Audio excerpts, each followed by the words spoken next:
नमस्कार स्टूडेंट्स, कबीरदास के अगले दोहे करते हैं। कबीर नाव जर्जरी कूड़े खेवण हार, हल्के हल्के तिरी गए बूढ़े तीनी सिर भार। जर्जरी का अर्थ होता है पुरानी टूटी फूटी, कूड़े का अर्थ होता है बेकार मूर्ख, खेवण हार का अर्थ होता है मल्हा, बूढ़े डूब गए, तीनी जिनके सिर पर। तो कबीरदास जी का कथन है कि पाप के बोझ से लदी जीवात्माएं हैं वो संसार रूपी नदी में डूब जाती हैं, और पाप से जो मुक्त जीवात्माएं हैं वो संसार रूपी सागर से सहज ही पार हो जाती हैं। तो कबीर नाव जर्जरी, तो कबीरदास जी कहते हैं कि मानव जीवन रूपी नौका है वो अत्यंत जर्जरी है, जीर्ण शीर्ण है, कमजोर है, कूड़े खेवण हार, और इसका जो मल्लाह भी ईश्वर विमुख होने के कारण मूर्ख है, अर्थात वो ईश्वर का भजन नहीं करता इसलिए वो मूर्ख है। हल्के हल्के तिरी गए बूढ़े तीनी सिर भार, वही जीवात्मा इस संसार रूपी सागर को पार कर सकती हैं जो पाप के भाव से मुक्त हों। पापी व्यक्ति इस संसार रूपी सागर में डूब जाता है, इसलिए जो हल्के हल्के हैं जिसके से जो पाप से मुक्त हैं वो इस संसार से तिर जाते हैं। इसलिए हमें प्रभु भक्ति करनी चाहिए और सांसारिक मोह माया को त्याग कर ईश्वर की भक्ति करनी चाहिए। चिंता चिति निभाइए फिर बुझिए न कोई, इंद्री पशर मिटाइए सहजी मिलेगा सोई। निभाइए का अर्थ है मुक्त कीजिए, पशर का अर्थ है फैलाओ, सहजी आसानी से। कबीरदास जी ने मानव को ईश्वर की भक्ति करने हेतु प्रेरित करते हुए कहा है कि चिंता चिति निभाइए, कि यदि मनुष्य अपने मन को सांसारिक चिंताओं से हटाकर मुक्त कर लेता है तथा फिर बुझिए न कोई, तथा अपनी इंद्रियों को उसके विषय से इंद्रिय पसर मिटाइए और इंद्रियों को उसके विषय से हटा लेता है तो सहजी मिलेगा सोई। तो उस स्थिति में पहुंचकर किसी से उपदेश लेने की आवश्यकता नहीं रह जाती, उसको जो ईश्वर है वो सहज भाव से मिल जाता है, आसानी से मिल जाता है। कहने का भाव है कि मन और अन्य इंद्रियों को वंश में करने पर मनुष्य ईश्वर भक्ति में तल्लीन हो सकता है। कबीर मारू मन को टुक टुक हवे जाई, विस्की क्यारी बोई करी लूणत कहाँ पछिताई। कबीरदास जी कहते हैं कि मारू का अर्थ है मारना या वश में करना, टुक टुक हवे का अर्थ है टुकड़े टुकड़े होना, क्यारी फसल लूणत काट कर, और पछिताई का अर्थ है पश्चाताप करना। कि कबीर मारू मन को टुक टुक है जाई, मैं अपने इस चंचल स्वभाव वाले मन को इतना मारूंगा कि उसके टुकड़े टुकड़े हो जाएंगे। कहने का भाव है कि वह अपने मन को पूर्णतः वश में कर लेगा। विस्की क्यारी बोई करी लूणत कहाँ पछताई, क्योंकि यदि मनुष्य आरंभ में विषय वासनाओं रूपी फसल बोता है, विस्की प्यारी, विष मतलब जहर या विषय वासनाओं रूपी फसल की क्यारी का मतलब होता है फसल, कि विषय वासनाओं रूपी फसल बोता है तो लूणत कहाँ पछताई, तो उसको काट कर पछताता है, अर्थात उसको उसके परिणाम भी भुगतने पड़ते हैं। इसलिए मन को आरंभ से ही वश में रखना चाहिए, बाद में पश्चाताप करने का कोई लाभ नहीं है। विषय वासनाओं के आकर्षण को त्यागने की प्रेरणा दी है यहाँ पर कबीर जी ने, और मन को वश में करके ही प्रभु भक्ति संभव है। मन का मानवीकरण किया गया है। पानी ही तय तातड़ा धुआं ही तय झीण, पवना बेगी उतावड़ा सो दोसत कबीर किन।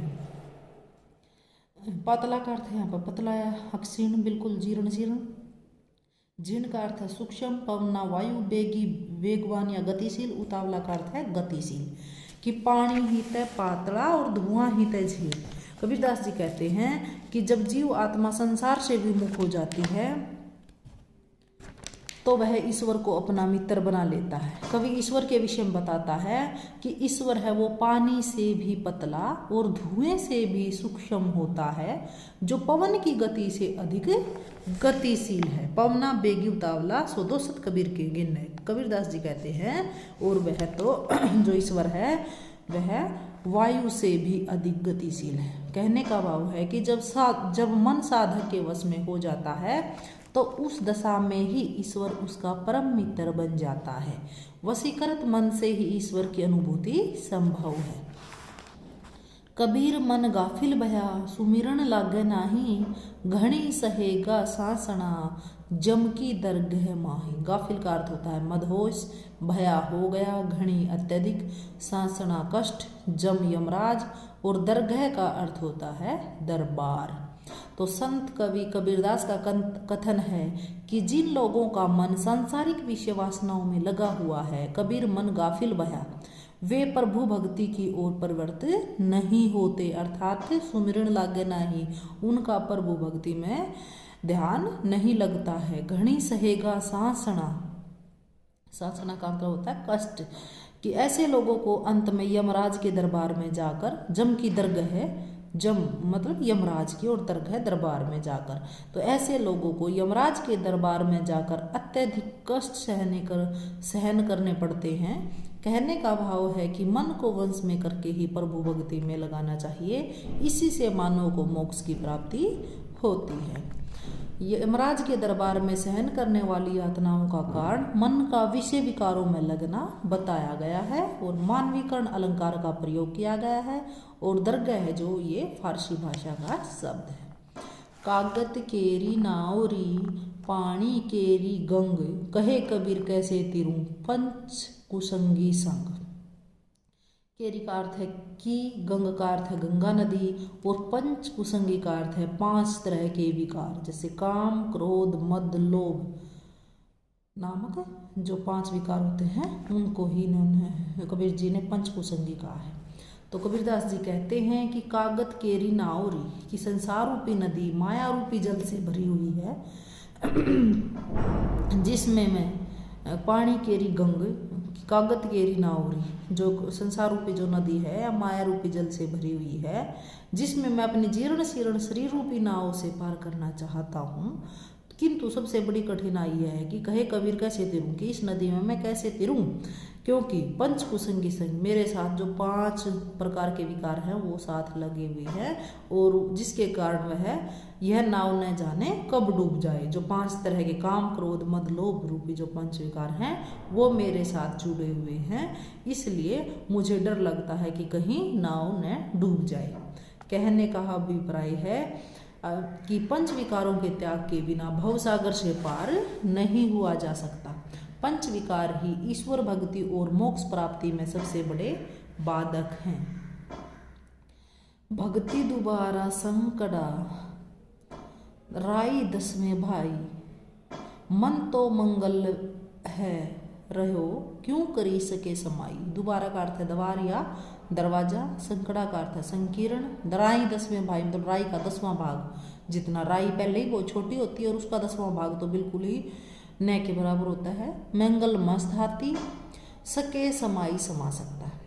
कबीर जी का कथन है कि भक्ति दोबारा संकड़ा, कि जो भक्ति का जो द्वार है, दोबारा का मतलब द्वार बोला है इसने, भक्ति का जो द्वार है वो बिल्कुल ही संकड़ा है, संकीर्ण है, तंग है। जो भक्ति का दरवाजा है वो बहुत ही छोटा है। कितना छोटा है? राई 10वें भाई, कि वह राई के 10वें भाग के समान छोटा है, जबकि मन तो मंगल में है, जो मन है वो मैंगल है। मैंगल मतलब मस्त हाथी, कि मन है जो वो तो मस्त हाथी के समान बहुत विशाल है। क्यों करी इसके समाई, अतः वह किस प्रकार भक्ति के इस तंग कठिन द्वार में कैसे समा सकता है, कैसे प्रवेश कर सकता है। भक्ति के द्वार में प्रवेश करने के लिए मन को संयमित करना होगा। वो जो मस्त हाथी बना हुआ है उसको बिल्कुल छोटा करना होगा, अर्थात जो भी हमारे अहम है उसको हमें दूर करना होगा। भक्ति के मार्ग पर अहंकार शून्य मन से ही चला जा सकता है। भक्ति मार्ग पर आगे बढ़ने के लिए साधक को विषय वासनाओं को त्याग करना होगा। करता था तो क्यों रहा, अब करी क्यों पछताई, बोवे पेड़ बबूल का अब कहाँ तला, अम्ब कहाँ तल खाई। तो आम और बोआ मतलब बुआई करना। अरे मनुष्य करता था तो क्यों रहा, अरे मनुष्य अब जब तुमने बुरा कर्म किया है तो अब करी क्यों पछताई, अब तुम क्यों पछताते हो। अगर किसी व्यक्ति ने बुरा कर्म किया है तो उसका फल भोगना पड़ेगा। अब पछताए से कुछ नहीं होने वाला। बोवे पेड़ बबूल का। कबीरदास जी ने एक लोकोक्ति का सहारा लेते हुए कहा है कि किसी ने बबूल का पेड़ बोया तो कांटे ही कांटे प्राप्त होंगे, क्योंकि बबूल के पेड़ पर कांटे होते हैं। अम्ब कहाँ तक खाए, उससे आम के फल प्राप्त नहीं हो सकते। अगर हम कांटे बोएंगे तो हमें कांटे ही मिलेंगे, आम नहीं मिलेंगे। अगर हम अच्छे कर्म करेंगे तो हमें अच्छे भोगने पड़ेंगे, वरना तो हम मतलब जो कर्म है उनका पछतावा करने से कोई लाभ नहीं है, और उन बुरे कर्मों का हमें जरूर बुरा फल मिलेगा। तो यहाँ कवि ने सदकर्म करने की प्रेरणा दी है, और लोकोक्ति का सुंदर व स्वाभाविक प्रयोग हुआ है कि बोवे पेड़ बबूल का। ठीक है, तो अम्ब कहाँ तक खाई, वो एक लोकोक्ति ली है। कबीरदास जी ने यहाँ पे एक लोकोक्ति का सहारा लिया है। पाहण केरा पुतला होता है मूर्ति, पाहण पत्थर, करिए पूजा करतार, यही भरोसे जय रही तय बूढ़े काली धार। काली मतलब यहाँ पर काल की धार का मतलब होता है परौधा, कि पाहण केरा पुतला।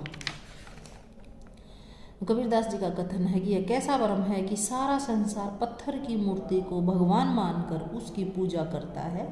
उसके अनुसार जो लोग पत्थर की मूर्ति को भगवान मानते हैं वे मृत्यु की काली धारा में डूब जाते हैं, अर्थात आवागमन के चक्कर में पड़े रहते हैं। तो यहाँ पर कबीरदास जी ने मूर्ति पूजा का खंडन किया है। एक और दोहा भी कबीरदास जी ने कहते हैं मूर्ति पूजा के खंडन के लिए कि पाहन पूजे हरि मिले तो मैं पूजूं पहाड़, ताते वाचा की भली पीस खाए संसार।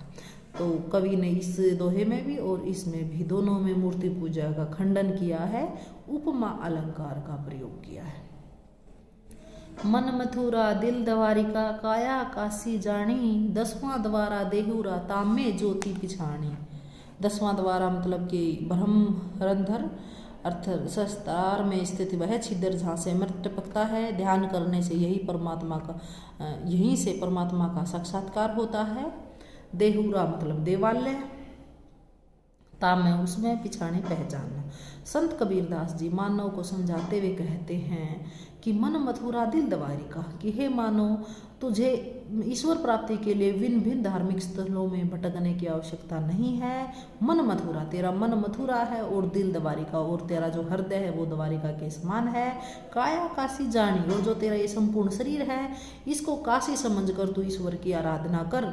10वां द्वारा देहुरा, और जो देवालय ही है ही 10वां द्वार है जिसमें सदैव आनंद टपकता रहता है, उसमें जो ज्ञान रूपी ज्योति विद्यमान है। तामे ज्योति पहचानिए, जो ज्योति विद्यमान उसे पहचानिए, अर्थात ईश्वर हमारे हृदय में ही है, उसे बाहर खोजने की आवश्यकता नहीं है।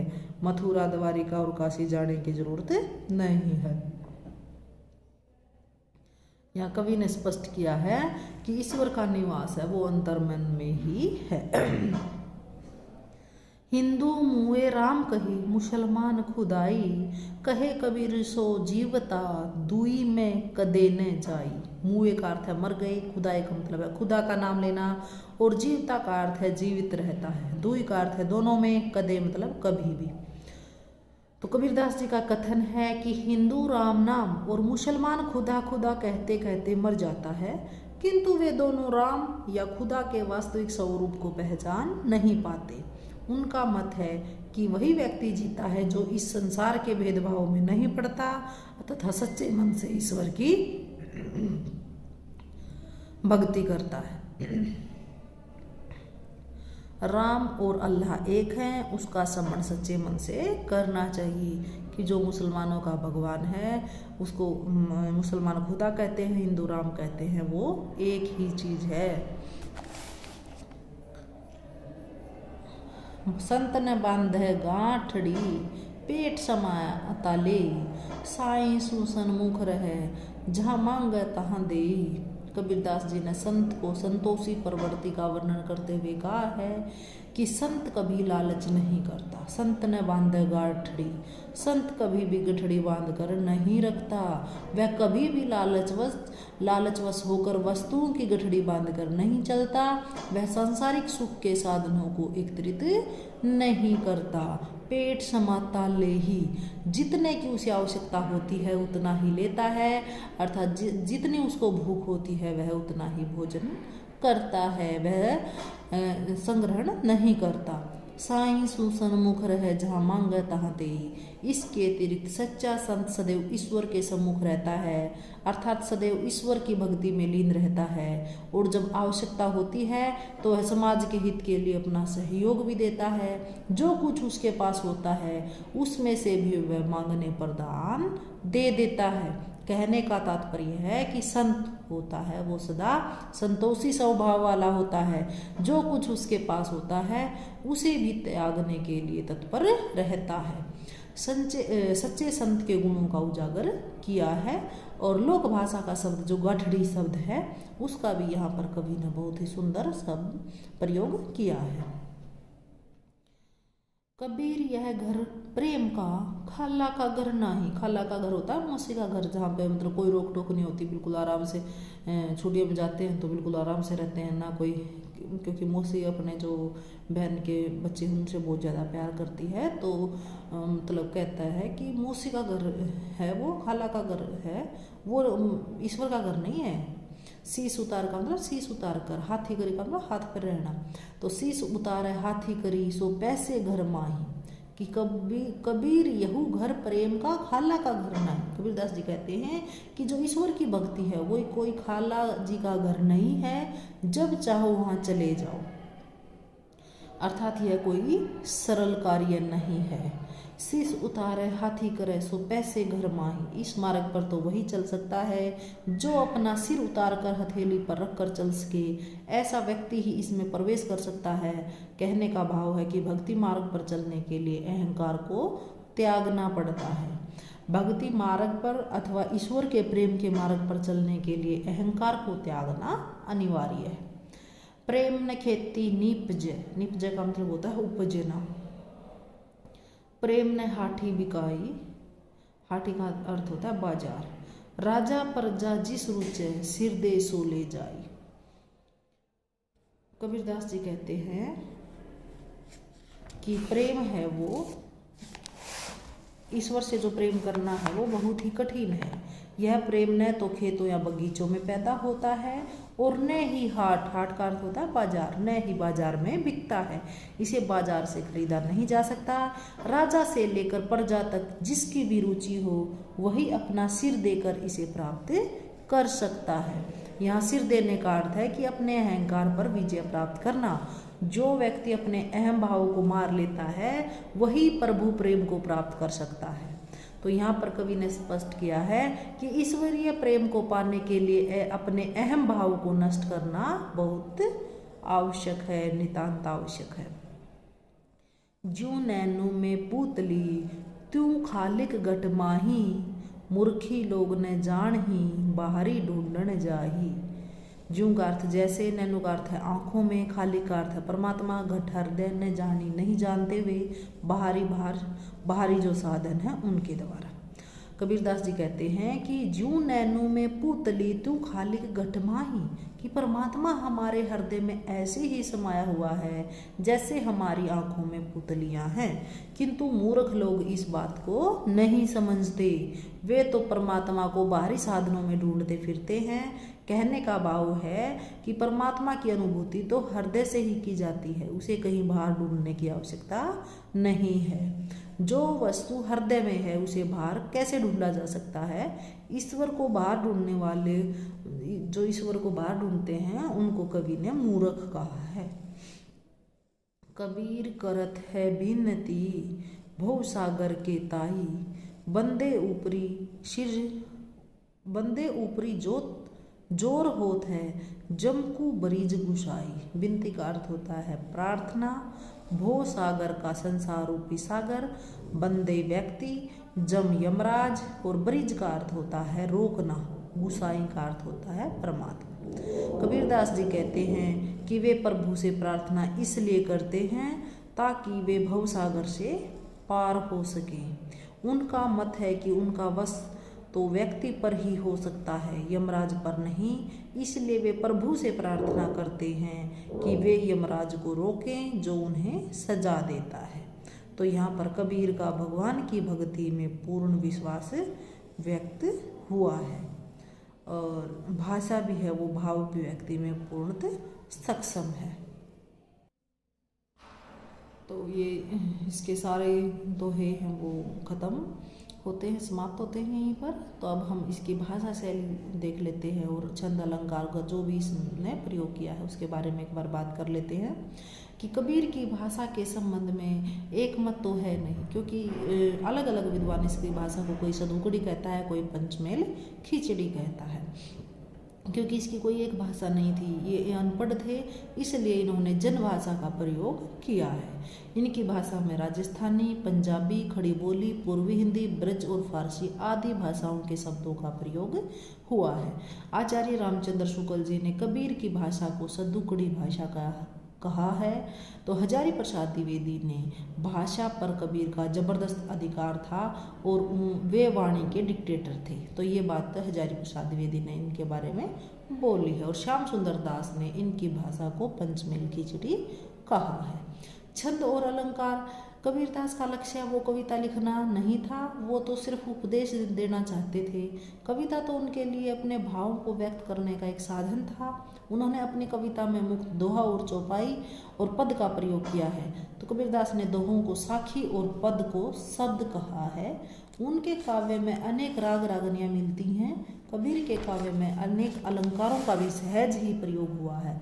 रूपक, उपमा, उत्प्रेक्षा, यमक, अनुप्रास, विरोधाभास, दृष्टांत आदि अलंकारों का कबीर ने अपनी साखियों में प्रयोग किया है। धन्यवाद।